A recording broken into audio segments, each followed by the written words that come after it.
Thank you so much for that introduction. Look, I'm going to be brief and I'm going to stick to the time, which is according to the agenda. And it looks like you're 5 minutes late. So I'm going to take very, very quickly 6 speakers. I sent a message on the WhatsApp. I sent a message on the chat.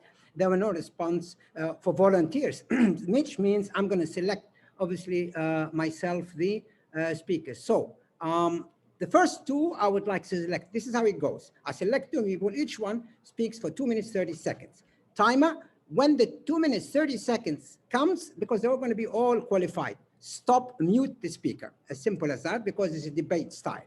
So my first two candidates are Toastmaster Albin is the one who will actually argue for the statement.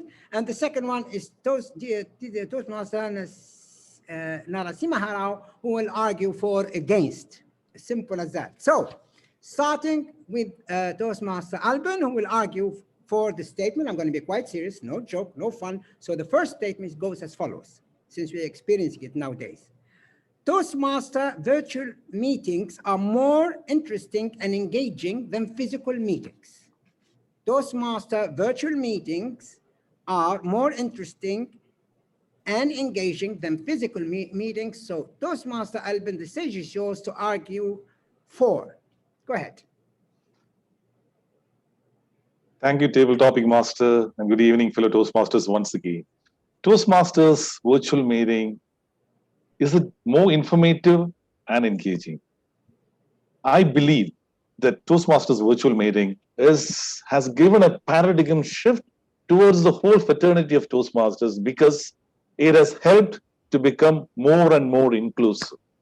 The point here is, if you're talking about a physical meeting, it is confined to one place, a club, a set of members. If there are 20 members, hardly 10 people make it. And then we have to run around for getting volunteers to compensate for those people who could not make it to take up the critical roles. Here again, what is happening is, yes, people are at their liberty. They can enjoy the meeting from the comfort of the zone. They don't have any sort of repercussions, unlike a physical meeting where they face an audience. Yes, we are facing an audience, but when you're facing a virtual audience, the nervousness level gets diminished to a large extent. They feel at ease and they deliver their speeches with perfection. And the other point is that you get to interact with more and more people from different parts of the globe. Take, for example, the Table Topic Master, DTM Abdul Fattah Nail. He was back in the US, okay, and I don't think no other person would have attended such number of meetings like him, because he was able to connect with the globe through the Toastmasters fraternity, because it was a virtual platform. Had it been a physical platform, I would say he would have been alienated. I'm just quoting an example of a vibrant Toastmaster. Because it is a virtual platform, he could maintain the level of energy and infuse some passion among the Toastmasters to come and join meeting. Likewise, many people have benefited from the virtual platform of Toastmastering because it gives them more opportunity for networking, it exposes them to new visitors, it gets them more and more confident in order to. Okay, thank you, Timer. You're doing a great job. Now, DTM Narasimha Rao, you're going to actually argue against this statement. The stage is yours. Assalamu alaikum. Good evening, my dear fellow Toastmasters. Well, this is a very apt topic for the current situation. I really salute for those points which was mentioned by our Toastmaster Albin. Nevertheless, I have my own points which I need to debate in this particular session. Number one is that when we were having the physical meetings, we were having really the personal touch. If you enter into the room, really the warm welcome, the warm hugs, the warm shake hands, where are they? We don't have anything no more here. Just virtual, hi, how are you? One love symbol on the top left corner and one hi on the right corner. That's it. And physical touch, physical attention, physical movement is really lag in this particular virtual meetings. Number second is that as he has taken an example that DTM Abdul Fattah is from America and he came all the way just through these virtual meetings. But what is happening to the local people? They are just neglecting. They told that we don't need you. We have Abdul Fattah from America, from Jordan, from USA. Local people is more important, Habibi. We need local strength. So that lag also there in that. And number three is that we need to develop by speaking face to face across the table, not across the globe. If you speak across the table, yes, you will come to know that how good you are in English, how you can learn from others, what are the essence you are going to have from the opponent speaker, how you can debate, how you can speak, how you can act, enact. All these things you can see, you can learn from the stage. With this, the conclusion is that Thank you. Mute. Timer, you should mute. Timer, you should mute. All right. Thank you so much. I won't be able to comment on it because the public are the ones who will actually vote for the best speakers. Now, since I don't get volunteers, these are my two next speakers. Toastmaster Khalid, Toastmaster of the day. Yes. You'll be for the statement. And Toastmaster Jayard, are you here? I think he's left. Oh my! Yes, Oh my yeah. God! I need somebody who is married. I need somebody who is married. Oh my God! Don't go to. Who's married? Toastmaster Habib, he is married. All right, Yes, Toastmaster yeah. Habib. Toastmaster Habib, you will be the one against the statement. Toastmaster Habib, you will be the one. Can I see you? Can I see you open your camera, Toastmaster Habib, so I know you're here. Toastmaster Habib. Toastmaster Habib, you are for the statement? Oh, there you are. Open camera. Can you open your camera? Oh, well, that's it. You are for the statement. And I'm here, but actually the problem, I didn't hear the statement. I'm going to say it now. I'm going to start first. I'm going to start first with Toastmaster Khalid, who will argue for the statement. And the statement goes as follows, Toastmaster Khalid, which I believe in. Women are better drivers than men. Women are better drivers than men. Now, Toastmaster Khalid, you argue for the statement, and timer, please stop mute when 2 minutes 30 seconds. Stage over to you. Thank you, distinguished Toastmaster Abdul Latif, for that question.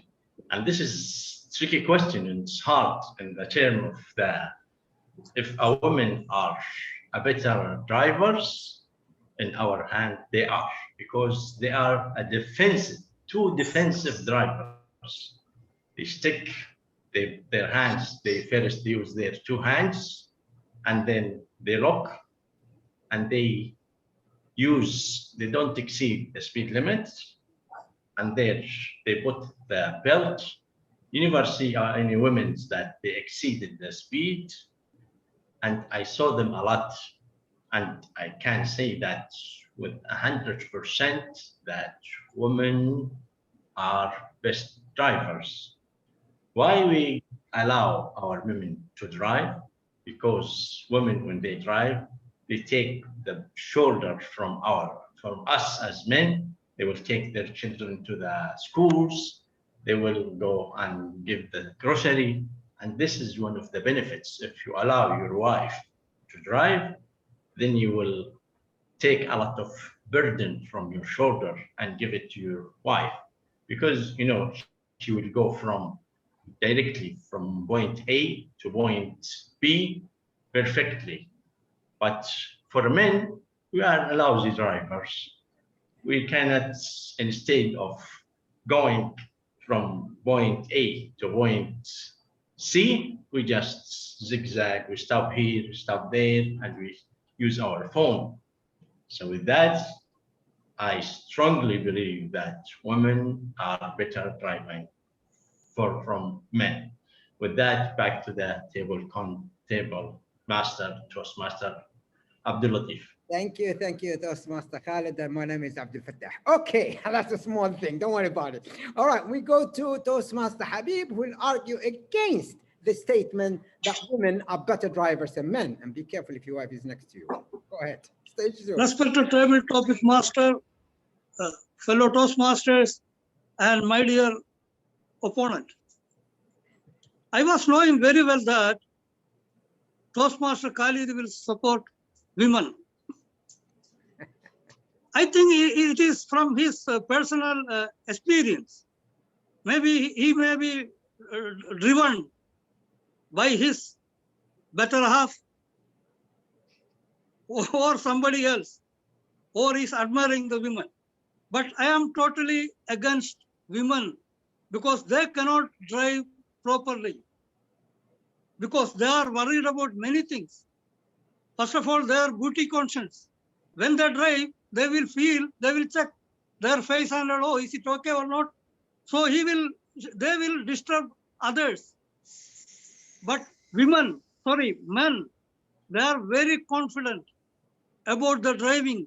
They know their target and they know how they can reach their destiny, because they are not worried about beauty conscious and all. But comparing with, but women, they are very lazy to do things. Only I support him. I am not against him, but women can drive their husband if they are not handpicked. But in driving, if they want to drive the vehicle, they cannot do it. So I support the men. They are the best drivers than the women. Back to you, table topic master. Thank you so much, and God help you if you are there. Now, my last question is, there is a problem. There is a huge issue that for thousands of years, people could not solve. It's going to be solved tonight by two ladies. It's going to solve tonight, by Ricardo just walked in, who will speak for the statement. Ricardo, open your mic. Ricardo, open your mic. Thank you. Open your mic, Ricardo. Open your mic. You're gonna actually argue for the statement, and our grammarian Toastmaster should argue against the statement. And here we go. Ricardo, you are for the statement. You're gonna solve a problem which hasn't been solved for thousands of years. And the statement goes as follows: the chicken came before the egg.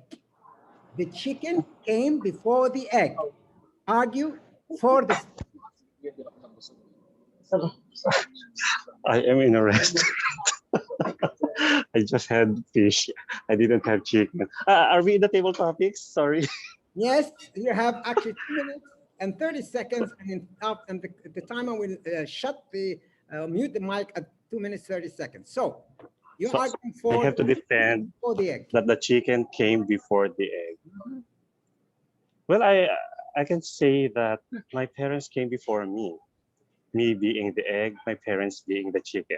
So good evening, fellow Toastmasters. Good evening, DT and Taita.